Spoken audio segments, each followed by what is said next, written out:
ഒരാഴ്ച മുന്നേ തിയേറ്ററുകളിലേക്ക് എത്തി എങ്ങും പോസിറ്റീവ് അഭിപ്രായങ്ങൾ ലഭ്യമായ ഹെവി വയലൻസ് നിറഞ്ഞ ഹിന്ദി സിനിമയാണല്ലോ കില്ല. ചിത്രത്തിന്റെ ഏറ്റവും പുതിയ ബോക്സ് ഓഫീസ് റിപ്പോർട്ട് പുറത്തു വരുമ്പോൾ ഇന്നും കേരളത്തിൽ സിനിമയ്ക്ക് മികച്ച ഹോൾഡുണ്ട്. ലിമിറ്റഡ് റിലീസോടെ എത്തപ്പെട്ട സിനിമ ഇന്നലെ ഇതേ സമയം 17 ലക്ഷത്തിന് മുകളിലാണെങ്കിൽ ഇന്ന് 9 ലക്ഷത്തിന് മുകളിൽ കേരള ട്രാക്കിംഗ് ഗ്രോസ് നേടിയെടുത്തിരിക്കുകയാണ്. ഇന്നത്തോടെ സിനിമയുടെ കേരള ഗ്രോസ് 1,20 ലക്ഷത്തിന് മുകളിലേക്ക് എത്തപ്പെടുന്നതാണ്.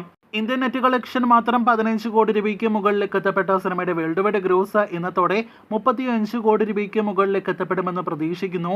25 കോടിയാണ് സിനിമയുടെ ബഡ്ജറ്റ്. സർഫിറ 80 കോടി ബഡ്ജറ്റിൽ തിയേറ്ററുകളിലേക്ക് എത്തിയ സിനിമയാണല്ലോ. ചിത്രത്തിന്റെ ഇതുവരെയുള്ള ഇന്ത്യൻ നെറ്റ് കളക്ഷൻ 12 കോടി രൂപയ്ക്ക് മുകളിലേക്ക് എത്തപ്പെട്ടിരിക്കുകയാണ്.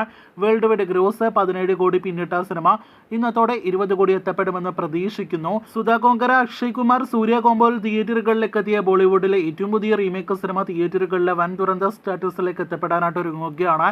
കാത്തിരിക്കൂ സിനിമയുടെ ഫൈനൽ വരെയുള്ള ബോക്സ് ഓഫീസ് റിപ്പോർട്ടുകൾ കേട്ട്.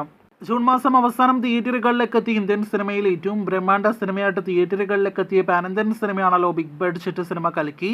കേരളത്തിൽ 28 കോടി 50 ലക്ഷത്തിനടുത്തേക്കും തമിഴ്നാട്ടിൽ 40 കോടി രൂപയ്ക്ക് മുകളിൽ കളക്ഷൻ നേടിയെടുത്ത സിനിമയുടെ ഇന്നലെ വരെയുള്ള റിപ്പോർട്ടുകൾ പ്രകാരം 935 കോടി രൂപയ്ക്ക് മുകളിലാണ് സിനിമയുടെ വേൾഡ് വൈഡ് ഗ്രോസ് കളക്ഷൻ. 1000 കോടി ഒഫീഷ്യൽ പോസ്റ്റർ പുറത്തു വന്നെങ്കിലും ഇനിയും സിനിമ 950 കോടിയിലേക്ക് എത്തപ്പെട്ടിട്ടില്ല. ഈ ആഴ്ചത്തെ കളക്ഷനോടെ മാത്രമേ എത്തപ്പെടുകയുള്ളൂ. ഇന്നത്തെ കേരള സ്റ്റാറ്റസിലേക്ക് വരികയാണെങ്കിൽ ഇന്നലെ ഇതേ സമയം 59 ലക്ഷത്തിന് മുകളിലാണെങ്കിൽ ഇന്ന് 20 ലക്ഷത്തിന് മുകളിലാണ് ചിത്രത്തിന്റെ കേരള ട്രാക്കിംഗ് ഗ്രോസ്. അപ്പോൾ ഇന്ത്യൻ എന്ന സിനിമയുടെ കേരള ട്രാക്കിങ്ങിനേക്കാൾ മുന്നിലാണ് കൽക്കി എന്ന സിനിമ ഇന്ന് കേരളത്തിൽ നിന്നാണ് ഇതിൽ നിന്ന് അർത്ഥമാക്കേണ്ടത്. കേരളത്തിൽ 29 കോടിയിലേക്ക് കളക്ഷൻ എടുത്തുകൊണ്ടിരിക്കുന്ന സിനിമയുടെ കൂടുതൽ ബോക്സ് ഓഫീസ് റിപ്പോർട്ടുകൾ കേട്ട് കാത്തിരിക്കൂ.